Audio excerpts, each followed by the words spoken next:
గెలికింది మీరు కాబట్టి సమాధానం చెప్పాలి. మీరు బైబిల్లో మనుషులు వాళ్ళు నీలాగా నాలాగా అన్నం తిని చచ్చిపోయారు, దేవుళ్ళు కాదు దేవతలు కాదు. కానీ మీరు దేవుళ్ళు అంటున్నారే. బ్రహ్మ తన కూతుర్ని పెళ్లి చేసుకుని మనిషిని కన్నాడు, కన్నబెట్టిన పెళ్లి చేసుకుని దానికి ఏం సమాధానం చెప్తారు మీరు? అది తప్పే కదా. ఇంద్రుడు ఒక ముని భార్య దగ్గరికి వెళ్లి ముని రూపంలో ముని భార్యను చేర్చాడు, ఒళ్ళంతా కళ్ళు శాపం తెచ్చుకున్నాడు. ఇంద్రలోకానికి అధిపతి కదా, తప్పే కదా, తప్పే కదా.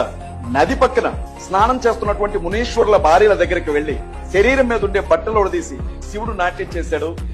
మునీశ్వరులు వచ్చి మా భార్యలకి నువ్వు అంగాన్ని చూపిస్తావా అని చెప్పి నీ లింగం తెగిపడుతుంది అని అన్నాడు. మరి అది తప్పే కదా, అతను చేసింది తప్పే కదా.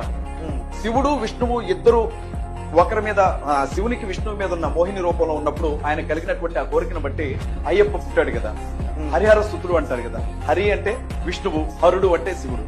శివునికి విష్ణువుకి ఇద్దరు మగాళ్ళకి ఇంకొక మగాడు పుట్టాడు అని అంటే మరి తప్పే కదా. మరి అడగరా?